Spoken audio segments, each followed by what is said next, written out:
Nous sommes le jeudi 12 juin 2025, ici Danick Julien et voici votre bulletin d'information régionale Info-CGSR couvrant l'actualité de la région de Portneuf.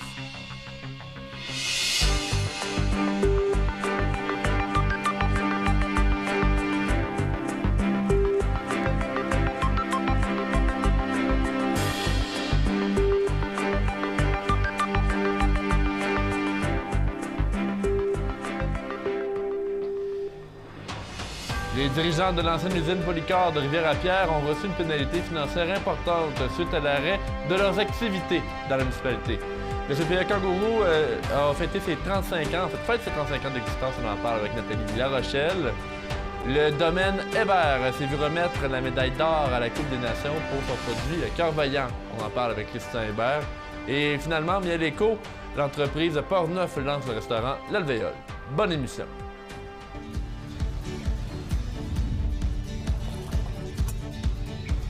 Ici, on se crée des souvenirs au fil des saisons et on vit au rythme de nos passions.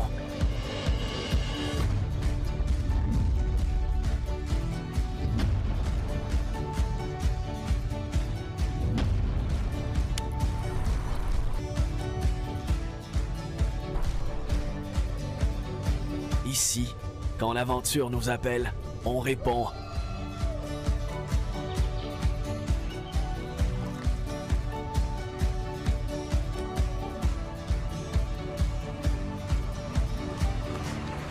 Ici, à Saint-Raymond, ma destination pour un séjour plein air réussi.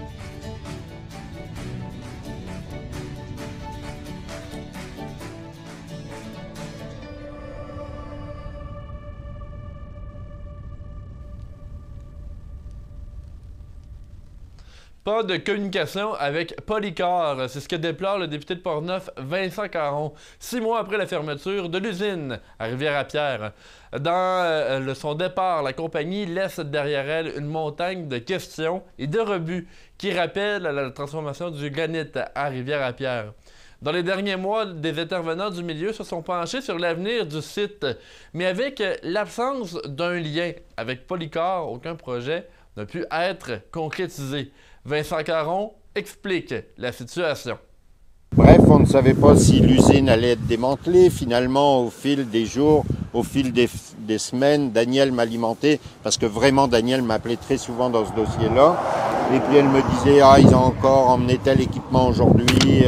Donc on voyait petit à petit le site devenir de plus en plus mort.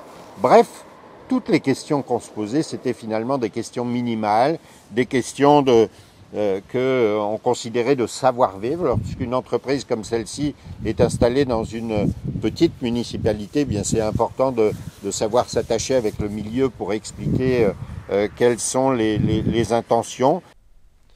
Le gouvernement du Québec avait, avant le départ de Polycor, investi beaucoup d'argent des contribuables en achetant des actions de l'entreprise. Une entente avec le gouvernement avait été mise en place. Celle-ci n'aurait pas été respectée par Polycor. Vincent Caron a annoncé lors de la conférence de presse qu'une pénalité avait été adressée à l'entreprise.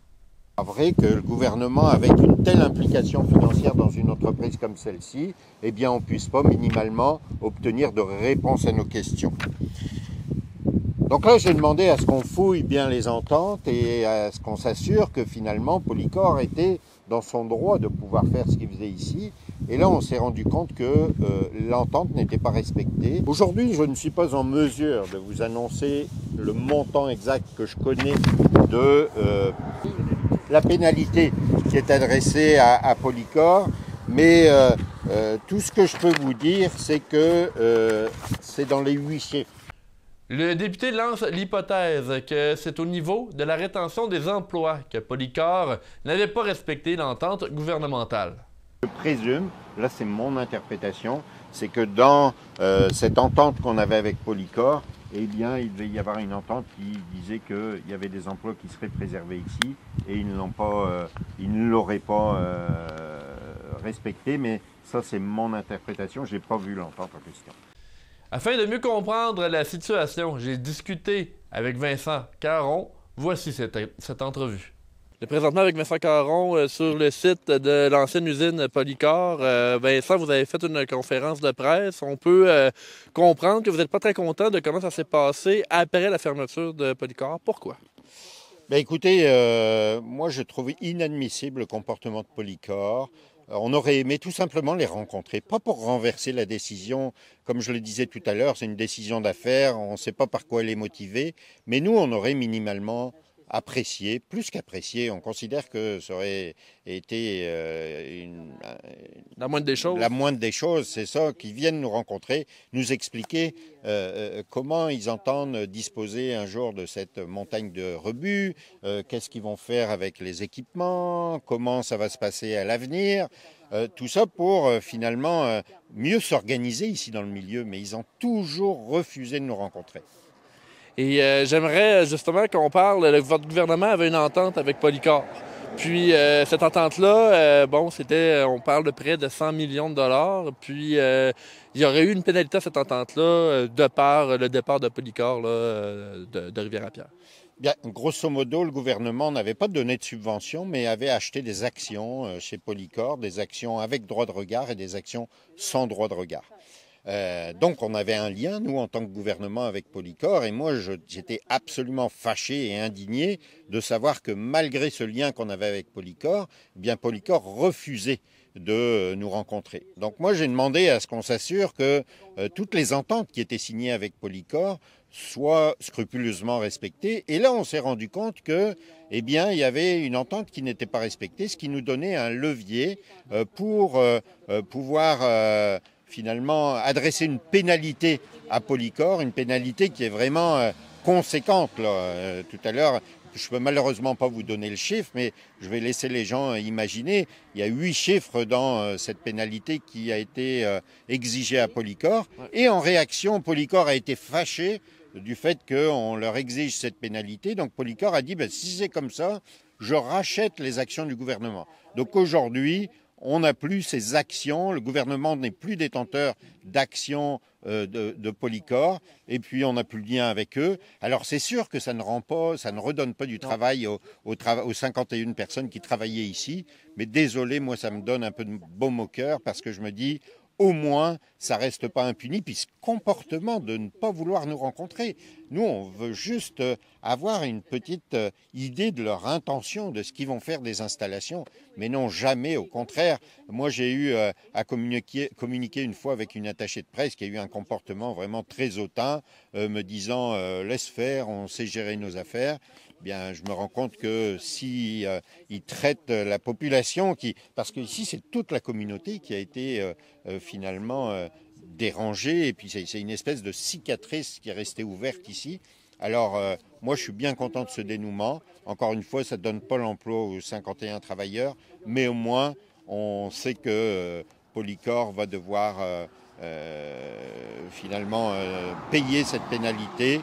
Ça a été signé, la ministre a signé un document il y a 3 semaines environ, donc la procédure est en place, et donc moi ça me crée un petit sentiment de satisfaction. M. Caron, merci beaucoup. Merci beaucoup. La mairesse de Rivière-à-Pierre a elle aussi commenté la situation. J'ai pu discuter avec elle. Avec Daniel Ouellette sur l'ancien site de l'usine Polycor.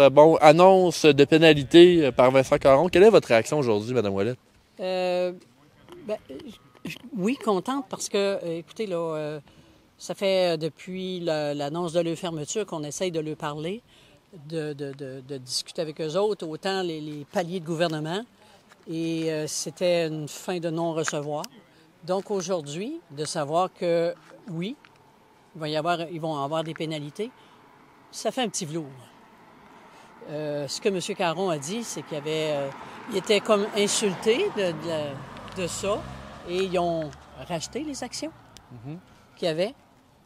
Moi, je suis contente de ça, parce que ces actions-là, ces 100 millions-là, ça venait de la Caisse de dépôt. Puis la Caisse de dépôt, là, c'est le bas de laine des Québécois, ça. C'est nos fonds de pension. Oui. Alors, aujourd'hui, au moins, on sait qu'il y a un petit 100 millions, peut-être 150, je ne sais pas, qui a été racheté. Et bon, pour votre municipalité, le site demeure, il est encore là. Oui, oui. Il y a eu, je pense, dans les 6 derniers mois, des discussions, qu'est-ce qui pourrait être fait. Vous devez avoir entendu beaucoup de choses quand même à ce propos. Écoutez, dès janvier passé, il y avait des gens qui étaient prêts à reprendre l'entreprise. Mais comme Polycor ne donnait pas signe de vie, bien, les gens y ont passé à d'autres choses. Même DRC était prêt à racheter ou à faire fonctionner l'usine. Mais Polycor, c'est eux autres qui ont presque l'exclusivité sur les chaînes de trottoirs ici au Québec. Donc, peut-être qu'ils n'étaient pas intéressés non plus, là, tu sais.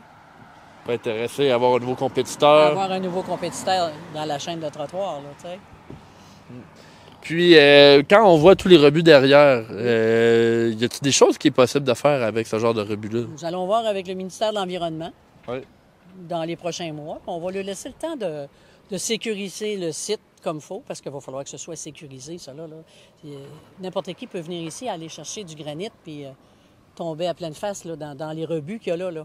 C'est pas sécuritaire à l'heure actuelle. C'est pas les blocs de ciment, de granit qu'il y a là qui sont sécuritaires, là. Je veux dire, on va les laisser terminer le ménage, comme on dit. Puis nous, on va contacter le ministère de l'Environnement, puis la sécurité publique à quelque part, là. Madame Ouellette, Oui. je vous remercie pour vos commentaires. Ça me fait plaisir. Merci. Le cidre du domaine Hébert, basé à Deschambault-Grondines, a reçu la médaille d'or à la Coupe des Nations. En effet, M. Hébert et Karen Morin du domaine ont reçu la médaille d'or pour leur cidre Cœur Vaillant. Élaboré spécialement en l'honneur du 100e anniversaire de l'Union des producteurs agricoles, l'UPA, le cidre aromatisé à la gadelle a remporté une médaille d'or à la Coupe des Nations, une compétition nationale de vin et alcool du terroir. Depuis 25 ans, la Coupe des Nations met en lumière le talent et le savoir-faire, même la passion des artisans d'ici. Elle contribue à faire rayonner les vins, cidres et alcools québécois. J'ai discuté lundi avec Christian Hébert. Voici cette entrevue. On est présentement avec Christian Hébert au domaine Hébert parce que le cidre Cœur Vaillant a remporté la médaille d'or à la Coupe des Nations. On est avec M. Hébert pour en parler. Bien le bonjour, Danick. Bonjour, merci de nous accueillir ici au domaine Hébert pour parler du Cœur Vaillant. Premièrement, la Coupe des Nations, qu'est-ce que c'est? Qu'est-ce que ça représente? Cette année, en plus, c'était le 25e anniversaire de la Coupe des Nations. C'est la plus grande compétition québécoise de vin, cidre et alcool. Vraiment pour mettre en valeur nos produits ici et un concours extrêmement sérieux où il y a plus de 50 dégustateurs qui font les dégustations à l'aveugle. Des gens de la sommellerie, de l'hôtellerie, des journalistes spécialisés en vin, fait que vraiment de tous les domaines des boissons alcoolisées. Hein. Donc on parle d'un prix prestigieux.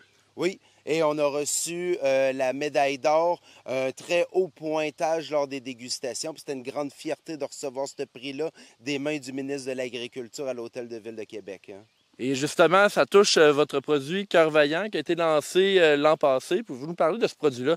Oui, bien pour nous autres, c'est un nouveau produit qu'on a fait spécialement pour le 100e anniversaire de l'Union des producteurs agricoles. Fait que c'est pas un produit pour lequel on a mis le logo du 100e des producteurs. C'est vraiment, on l'a développé pour la cause. Fait que 80% de pommes dans notre site fermier et 20% de gadelle, un petit fruit rustique qu'on voit à l'arrière de moi.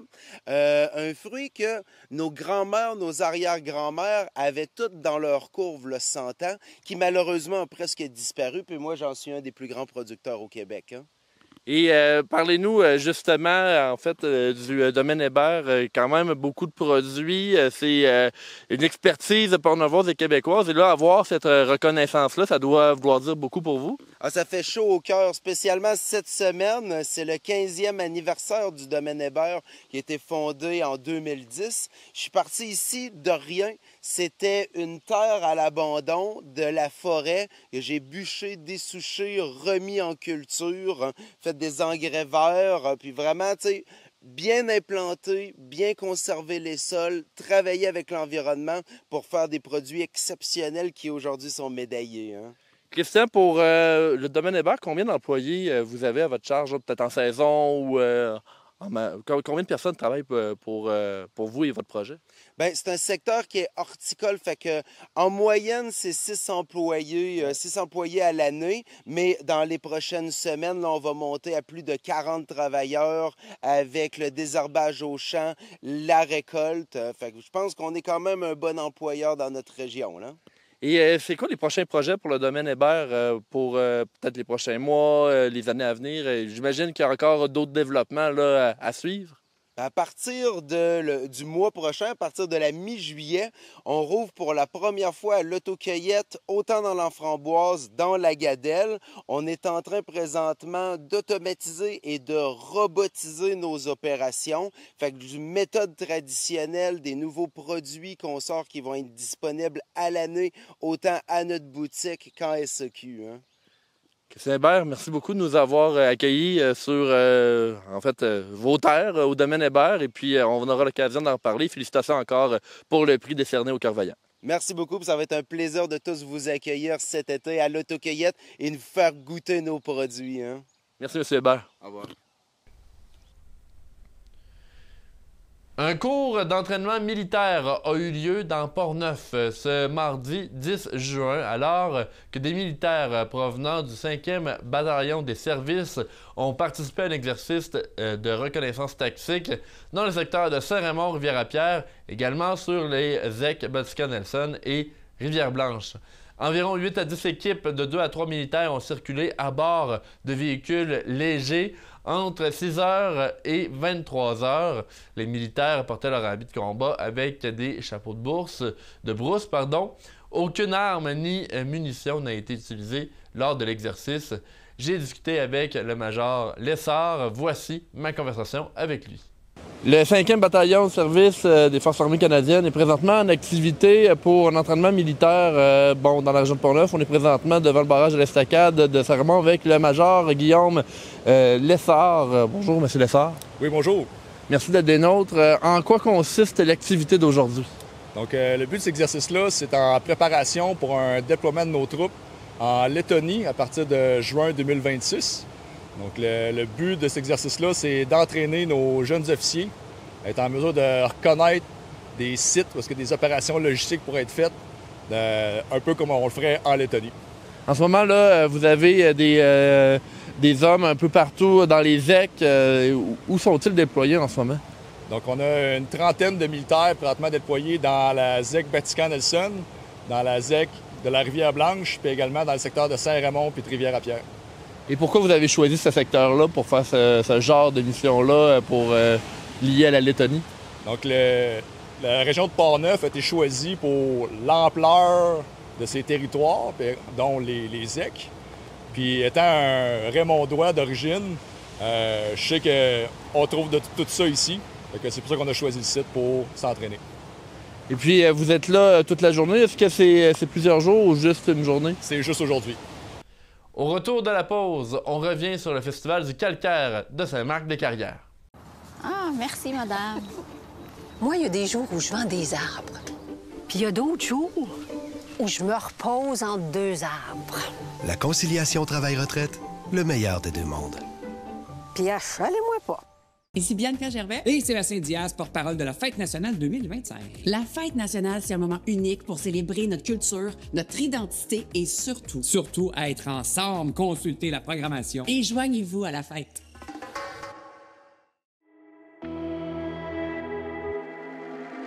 Depuis plus de 50 ans, CJSR est la télévision de la région de Portneuf.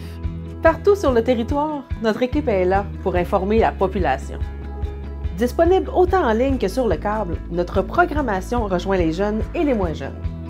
À chaque saison, la TV Portneuf diffuse des émissions originales créées dans Portneuf pour et par les gens d'ici.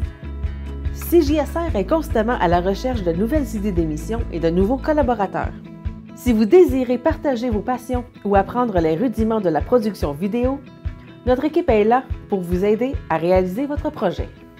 CJSR, la TV Portneuf s'intéresse à vous.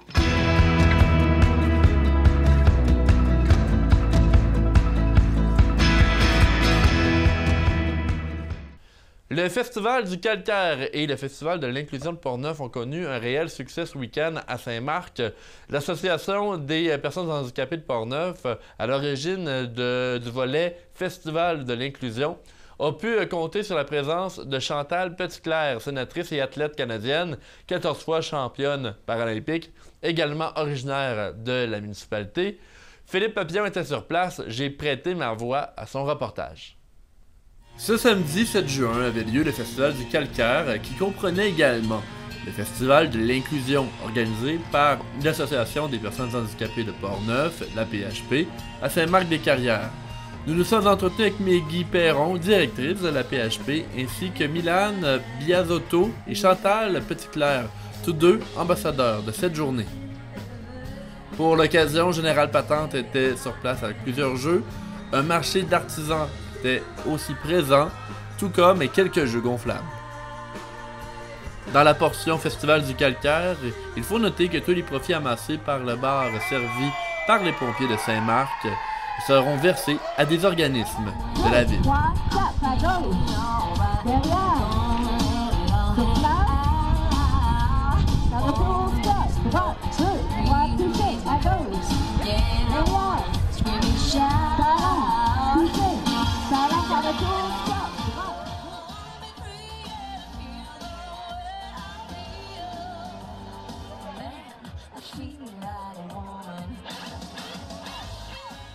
Alors bonjour, moi c'est Maggie Perron, je suis directrice générale de l'Association des personnes handicapées de Portneuf. Puis on a... Milan Biasotto, j'ai 13 ans, puis je joue au para-hockey. Donc on est toutes les deux natifs de Saint-Marc-des-Carrières en fait. Aujourd'hui on célèbre le Festival de l'inclusion. Donc le Festival de l'inclusion, c'est en fait, ça le dit, on va aller promouvoir vraiment l'inclusion en parallèle avec le Festival du calcaire, parce que le monde de Saint-Marc-des-Carrières, nous autres, le granit, le calcaire, on s'y connaît. Fait que, en faisant ça de cette manière-là, ce qu'on prône, c'est on prône la mixité entre les personnes, on va dire, neurodivergentes, neurotypiques, si on parle d'un trouble du spectre de l'autisme. On va parler d'handicap physique, on va parler d'handicap intellectuel, on va parler de traumatisme crânien cérébral. Alors, toute cette belle population-là se rassemble au travers d'un festival déjà de la communauté pour promouvoir la vraie inclusion. Faut pas qu'on se ramasse tout seul entre nous à un endroit encore entre personnes en situation d'handicap. C'était un plaisir pour moi d'accepter d'être ambassadrice pour ce festival cette année pour souligner le 35e en même temps. Évidemment, moi je suis native de Saint-Marc-des-Carrières et puis donc ça a un sens important pour moi parce que c'est ici que j'ai grandi, mais c'est ici aussi que j'ai eu mon accident. Donc c'est ici que j'ai eu la chance et le privilège d'avoir tout plein de monde, des professeurs, les gens de la communauté, du milieu de l'enseignement, qui ont été vraiment inclusifs à une époque où on parlait pas tant que ça d'inclusion. Tu sais, aujourd'hui, on en parle plus, mais à l'époque, c'était vraiment des individus qui ont dit, nous, on va faire quelque chose pour Chantal, pour que l'école soit accessible, pour que le village soit accueillant, accessible. Donc, pour moi, ça a fait vraiment une grande, grande différence dans ma vie, dans mon parcours. Donc, ça me fait très, très plaisir d'être ici. Puis moi, je vais faire du pouce sur ce que Chantal dit, en fait. Puis là, dans un contexte familial, moi aussi, je suis de Saint-Marc-des-Carrières. Donc, moi, j'ai grandi à Saint-Marc-des-Carrières. Puis c'est vrai qu'il y a quelque chose dans ce village-là, cette ville-là, dans le sens que d'emblée, c'est déjà inclusif le plus qu'on peut. C'est jamais parfait de toute façon. Mais moi, j'ai grandi avec mon beau Kevin, ma belle Marie-Ève. Donc, je suis rentrée en première année et j'avais quelqu'un qui avait une trisomie 21, quelqu'un qui avait une déficience intellectuelle. Donc, c'est vrai que, puis on est de deux générations quand même. C'est vrai. Donc, ça veut dire, au-delà de l'handicap, au-delà du défi qui nous arrive un peu, mais la personne elle reste l'humain derrière l'handicap, puis la communauté a juste voulu soutenir, dans le cas de Chantal, d'une façon le plus inclusive. Comme on dit, on n'utilisait même pas le mot inclusif, en fait. Non, même pas. Donc, moi, je le dis beaucoup, j'essaie de contaminer les gens de la communauté à l'inclusion le plus que je peux. Fait que c'est sûr que d'avoir Chantal Petitclerc ici comme ambassadrice au centre récréatif Chantal Petitclerc, puis moi, j'ai grandi en regardant Chantal Petitclerc. Non, mais c'est vrai. Mais on est très proches en âge, là. Oui, c'est sûr. Donc, et je suis maman d'un enfant polyhandicapé de la région de Portneuf. Fait que l'importance, pour moi, de l'inclusion est encore beaucoup plus viscérale, je vais dire. Puis, il y a une ouverture ici, à Saint-Marc-des-Carrières, dans Portneuf. C'est juste que des fois, il faut sensibiliser. Puis ça, c'est notre travail.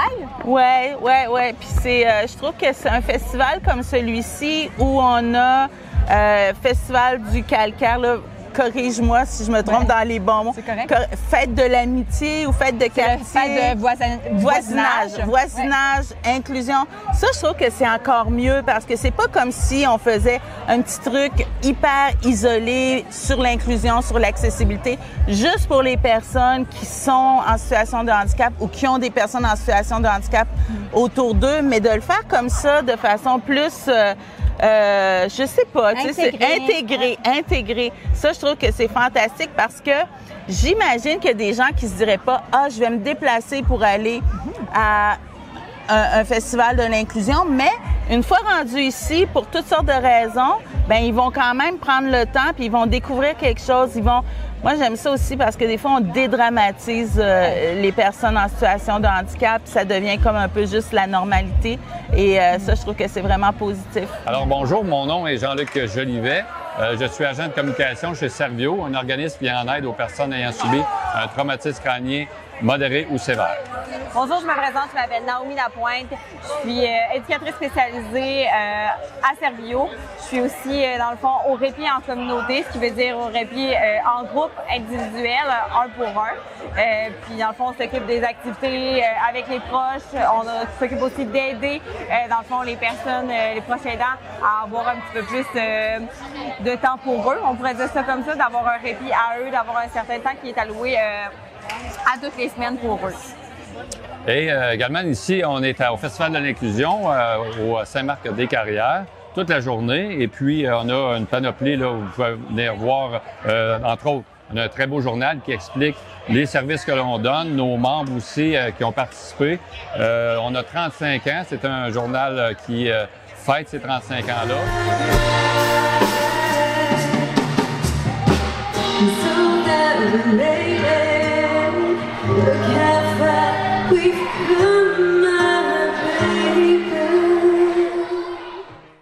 C'est un reportage de Philippe Papillon avec la voix de Danick Julien pour CJSR.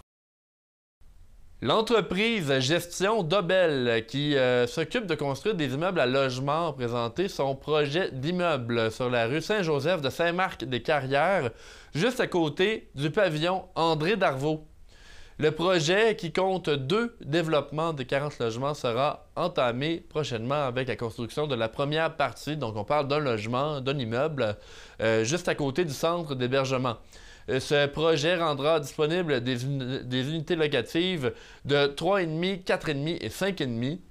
Mardi soir 10 juin, juste après la séance du conseil municipal de Saint-Marc-des-Carrières, les promoteurs Marc-André Lebel et qui est vice-président, ainsi que Zachary Dolbec, président, ont présenté le projet d'habitation disponible pour tous, mais également pensé pour la clientèle de 50 ans et plus, avec par exemple la mise en place d'ascenseurs et d'espaces communs. Donc, comme vous pouvez voir, oui, c'est un projet de 2 développements, mais on commence avec un premier développement qui va être, lui, à côté du pavillon Darvaux. C'est une bâtisse qui va être de la même hauteur approximative que le pavillon Darvaux pour permettre vraiment le social à l'extérieur. Donc, des jeux de pétanque. Il va y avoir un foyer, un feu dehors avec des tables, des balançoires. Il va y avoir un jardin communautaire pour les gens de là-bas. Il va y avoir des bacs à fleurs, il va y avoir des arbres, il va y avoir de la verdure, il va y avoir un barbecue. Donc, vraiment, au milieu, ça va être vraiment un espace vert. Là. Il n'y aura pas de voiture, rien dans le milieu des 2 bâtiments. Il faut que vous sachiez aussi que notre clientèle cible, comme vous le voyez, qui est bien représentée sur l'image, c'est 50 ans et plus. On vise vraiment une clientèle de 50 ans et plus. Pourquoi? Pour la tranquillité du secteur. On vise que le besoin est là. Quand je dis le besoin est là, c'est que c'est où qu'on va aller, c'est où que nos grands-parents vont aller présentement avec le manque de logement. Aussi le manque de logement avec ascenseur. Parce qu'il n'y a pas d'ascenseur à Saint-Marc pour des logements de qualité comme ceux-là. Puis, dans ces bâtiments-là, il va y avoir un ascenseur qui va permettre aux gens d'aller à tous les étages sans monter les marches. Il va y avoir des salles communes à l'intérieur des bâtiments. Donc, il va y avoir un gym, il va y avoir un café, il va y avoir une table de billard, il va y avoir vraiment les casiers postaux à l'intérieur. Il va probablement avoir des services en phase 2. Vous voyez d'ailleurs le nom du développement, Harmonia. Zachary Dolbec explique que le nom veut représenter l'idée de la tranquillité dans les condos locatifs et de l'harmonie de la forêt.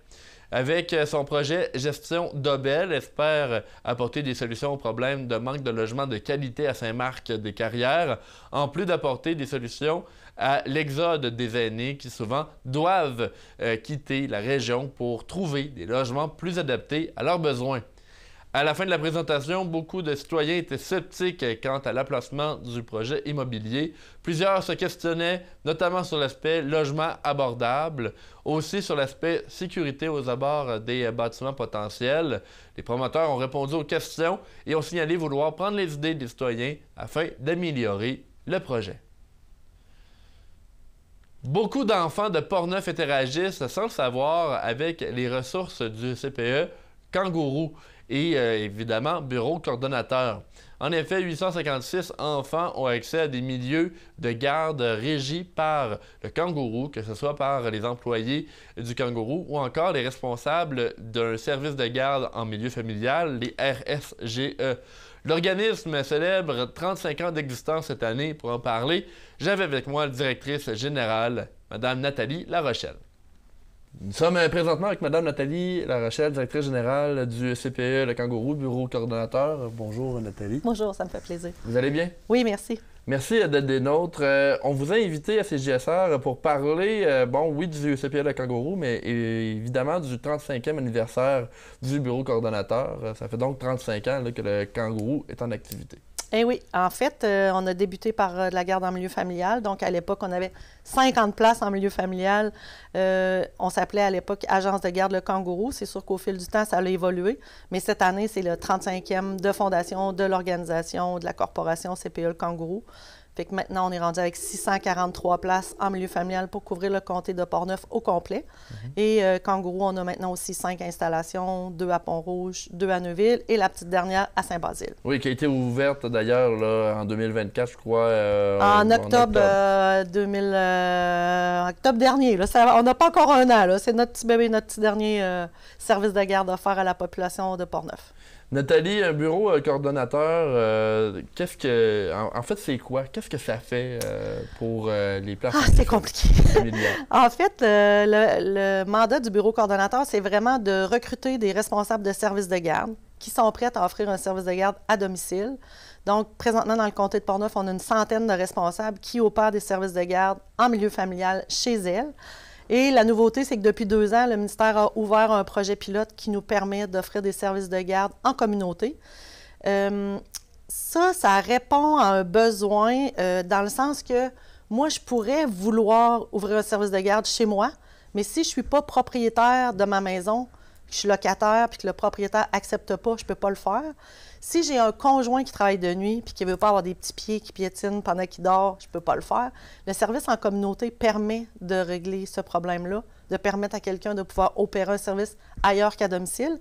Puis en plus, c'est beaucoup plus rapide que développer de la garde en installation. On sait qu'entre le dépôt du projet puis l'ouverture, il peut s'écouler 4-5 ans. Et c'est vraiment à moindre coût. Et le ministère nous permet de le faire en collaboration avec des municipalités et maintenant avec des entreprises.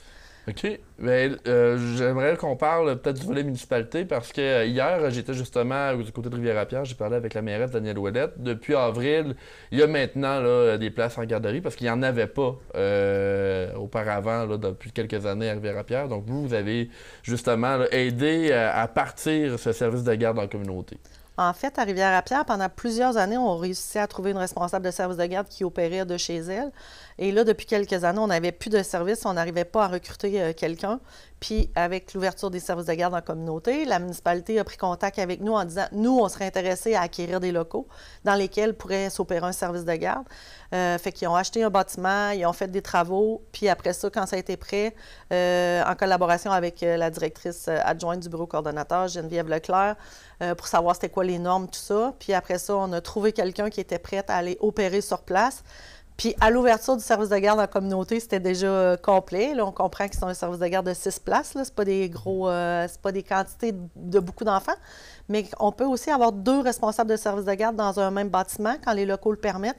À ce moment-là, ça permet d'avoir 12 enfants dans le service de garde. Fait que c'est quand même intéressant. On a dans les locaux de l'Hôtel de Ville de Pont-Rouge, la Ville de Pont-Rouge loue aussi une petite maison pour ça, pour de la garde en milieu familial.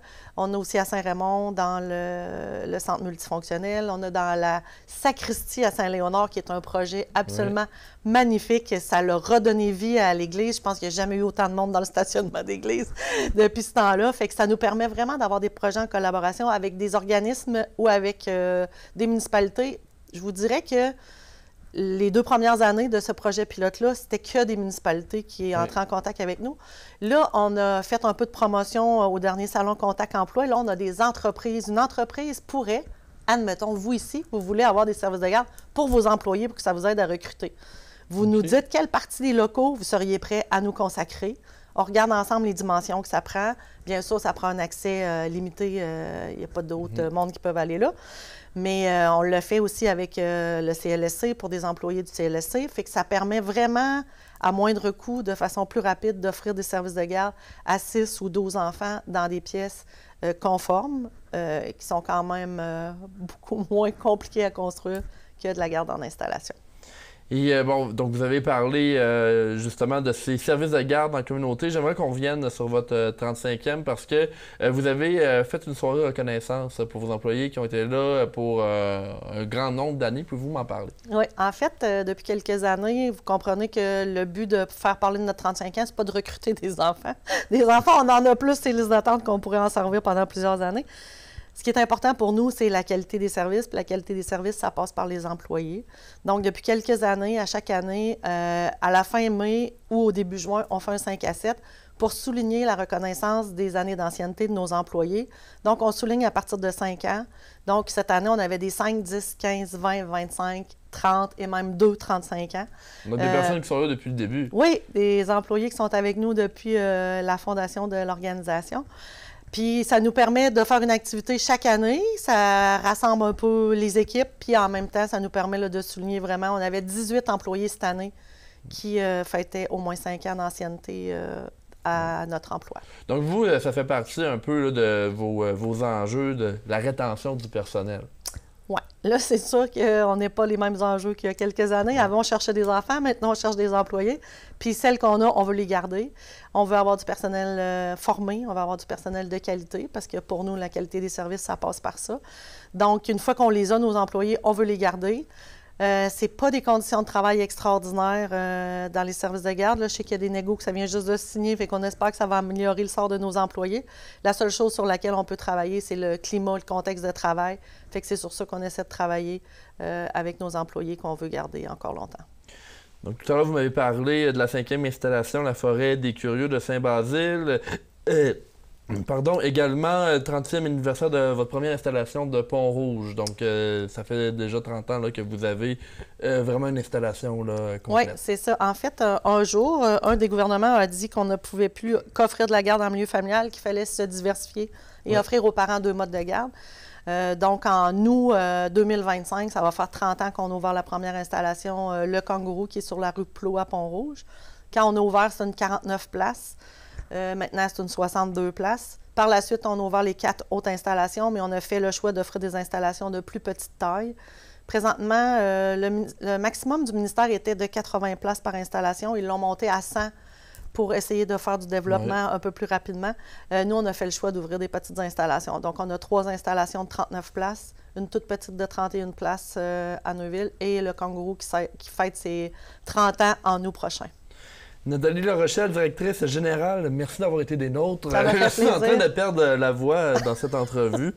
On va avoir l'occasion de vous réinviter prochainement pour peut-être parler des changements à la liste d'attente pour les enfants. On en a parlé tout à l'heure un petit peu ensemble.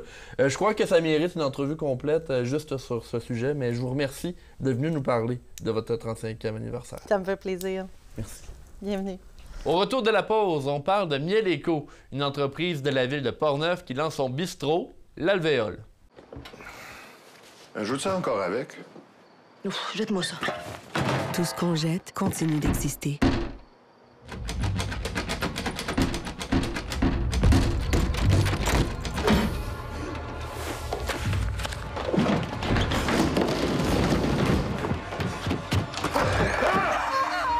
Chaque année, nous jetons plus de 6 millions de tonnes de déchets.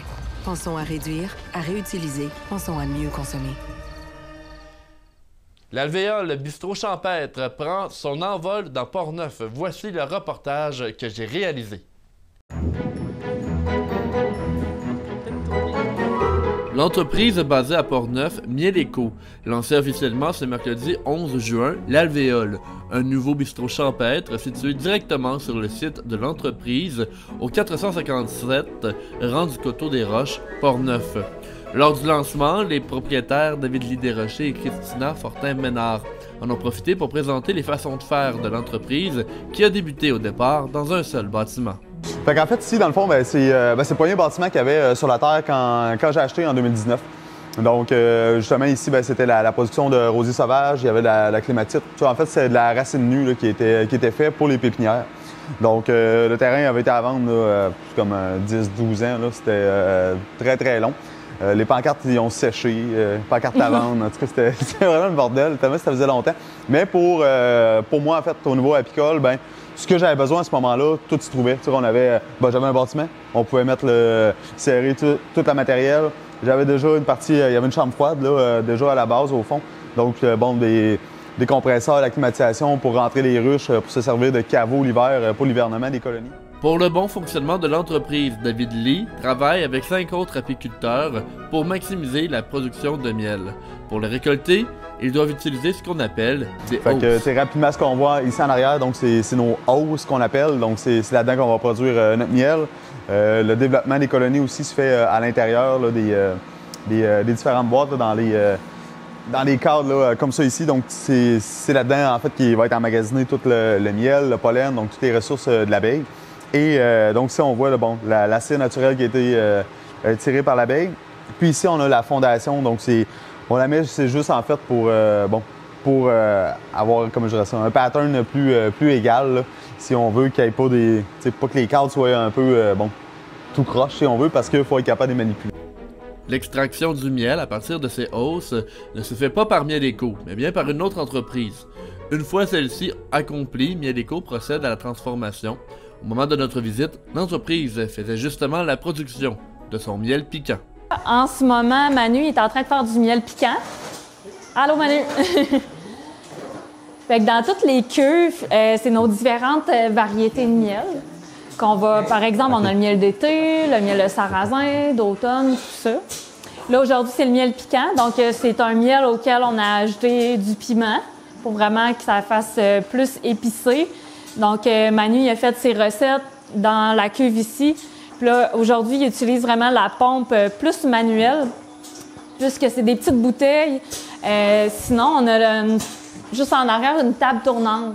Donc, quand c'est vraiment des pots en vitre plus solides, ça s'empote automatiquement sur la table tournante. Puis après ça, on visse.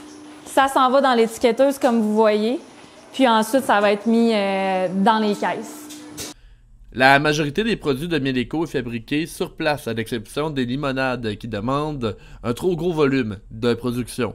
Pour les entrepreneurs, l'idée de se pencher davantage sur l'agrotourisme avec le lancement du bistrot L'Alvéole a pour but de familiariser davantage le client envers la marque. Le volet agrotouristique est venu, ça fait déjà quelques années quand même. La boutique, ça fait 5 ans qu'on l'a ici, mais là, cette année, le bistrot est venu un petit peu là, par rapport à ça. C'est qu'on voulait conscientiser les gens, premièrement au travail de l'abeille, mais pourquoi, on s'est demandé comment on pouvait faire pour que les gens, sur une tablette d'épicerie ou autre, choisissent Miel Éco au lieu d'un autre produit.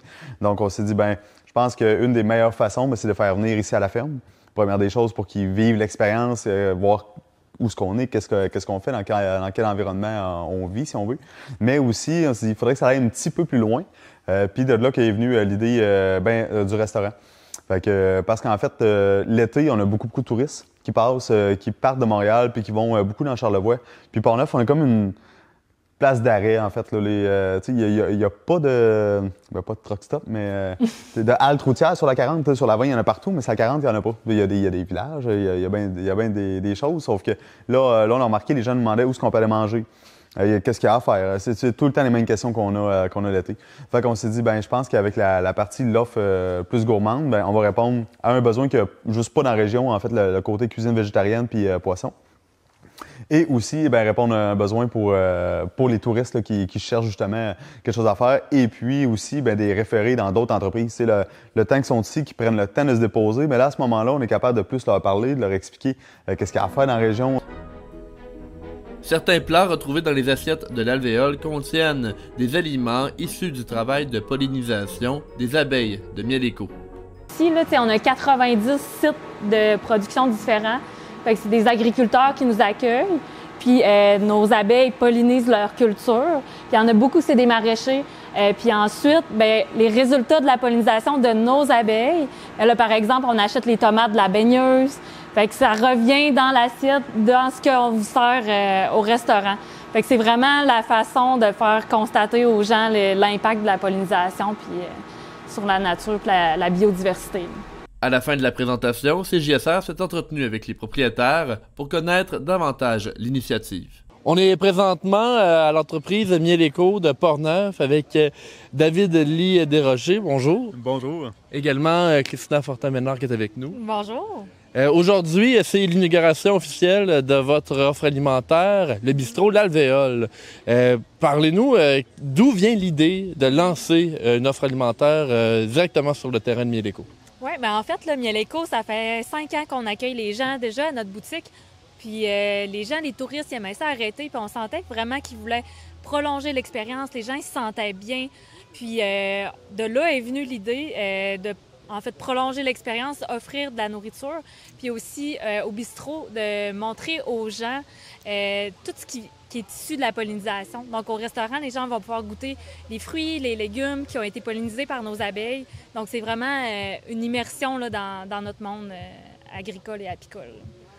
Pourquoi c'était important pour vous d'offrir cette offre alimentaire-là?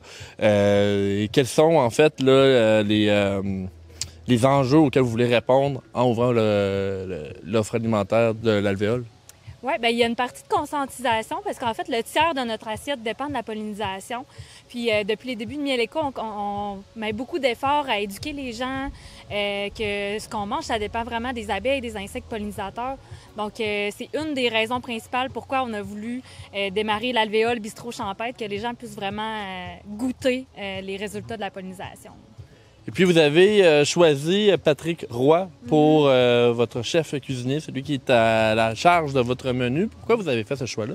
Oui, en fait, Patrick, c'est quelqu'un super dynamique qui a de l'initiative aussi, donc au niveau de la conception des menus, comprend super bien aussi notre vision, où est-ce qu'on veut aller, les saveurs qu'on veut offrir.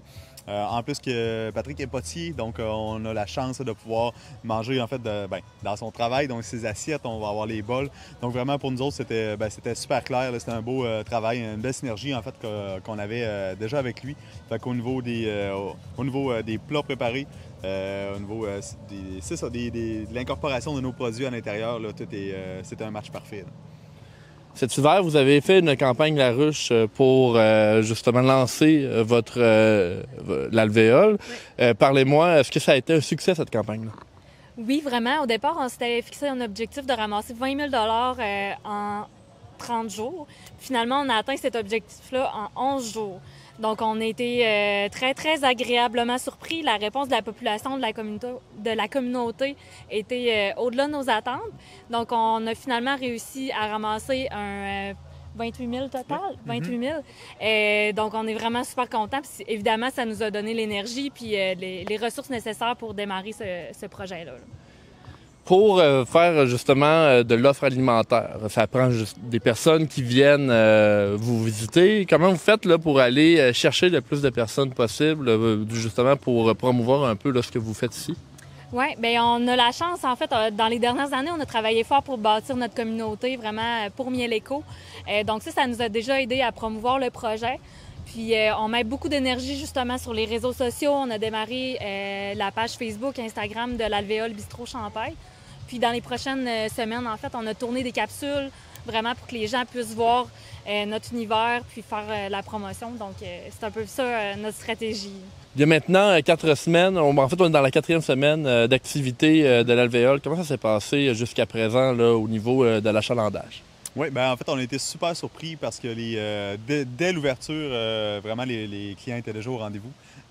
Comme tu viens de me mentionner, ça fait la 4e semaine. On a des clients qui sont venus déjà de semaine en semaine. Donc, on voit déjà les mêmes visages. Donc, pour nous, c'est une belle confirmation là, de réussite parce que, justement, quand tu revois les clients là, en si peu de temps, c'est parce qu'ils sont vraiment très satisfaits de leur expérience.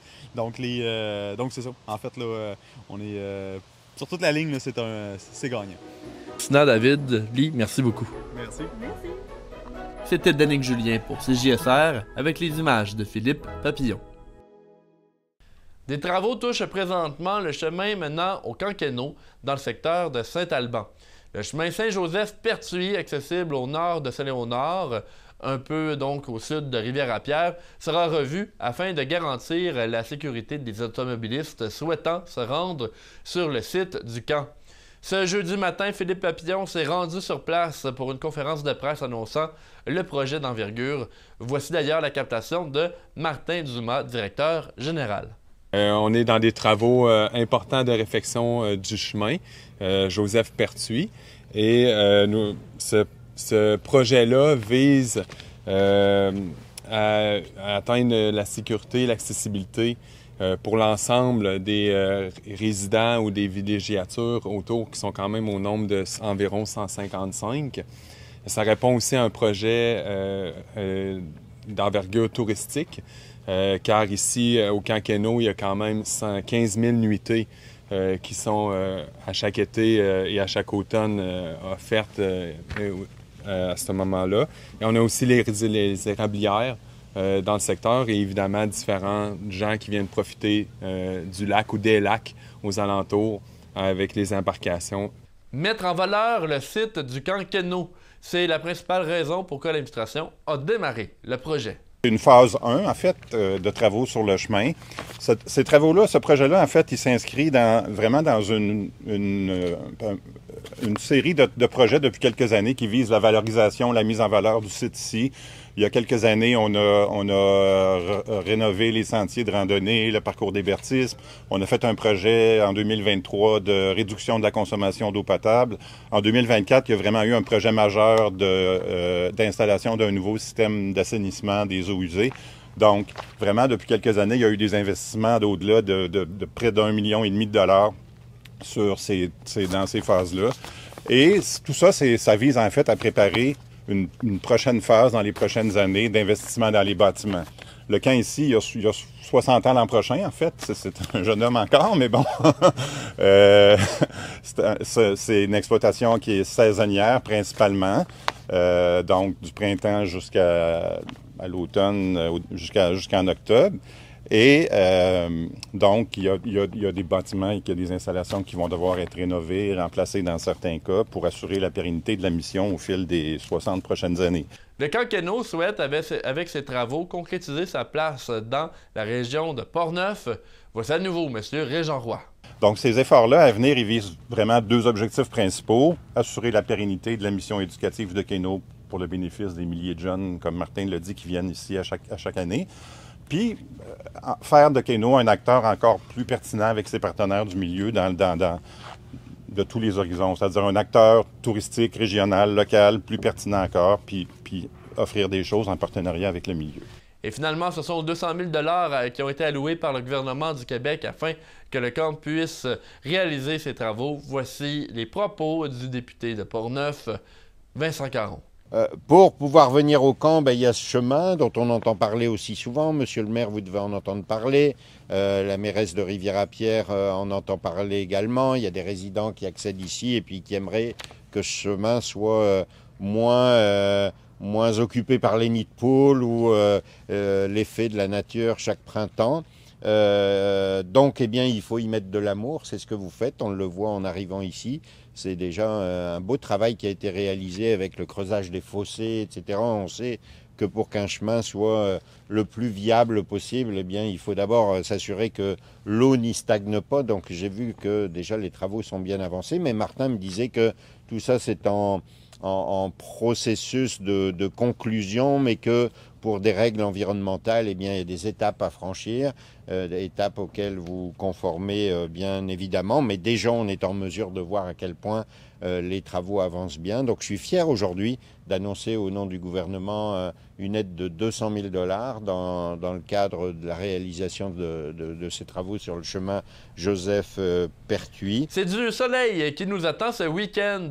Voici les prévisions météo Environnement Canada.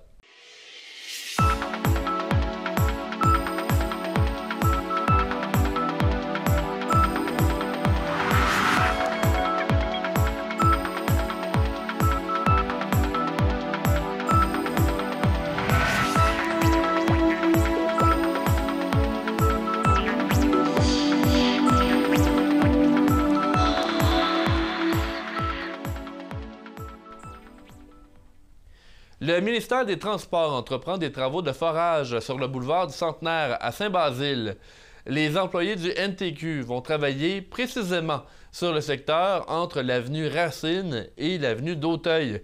Comme les travaux sont prévus du 12 au 30 juin, des signaleurs routiers seront présents du lundi au vendredi entre 7 h du matin et 17 h.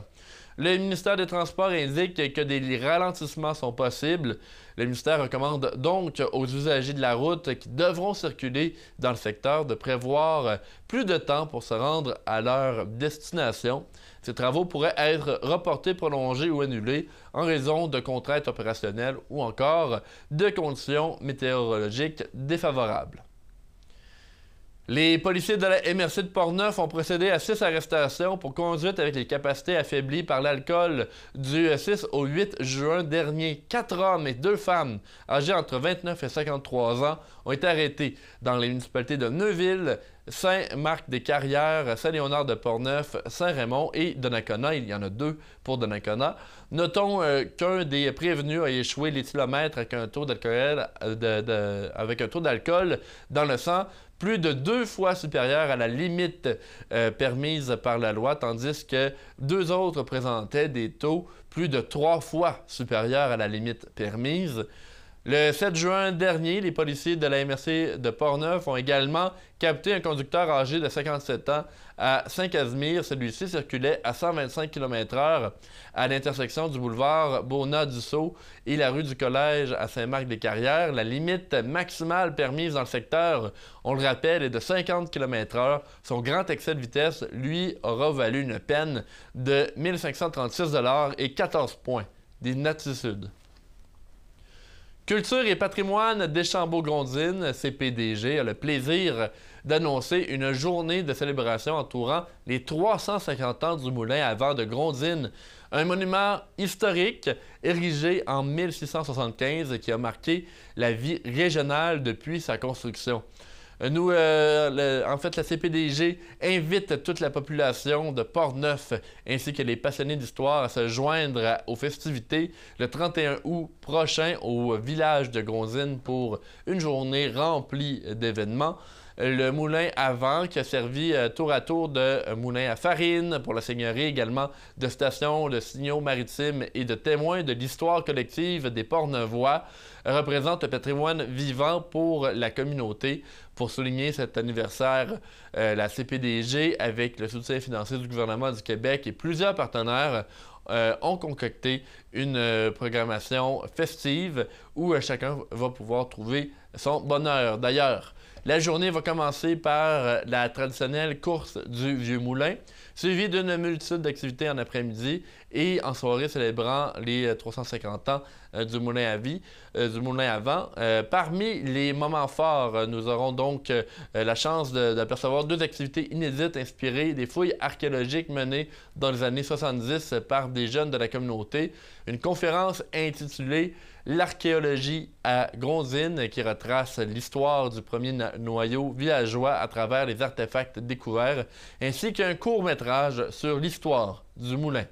C'est donc ce qui complète notre bulletin d'information pour cette semaine. Merci à nos invités. Également, merci à Philippe Papillon pour son assistance multiple cette semaine. On se retrouve la semaine prochaine pour la dernière de la saison. Mon nom est Danick Julien et je vous dis à la semaine prochaine.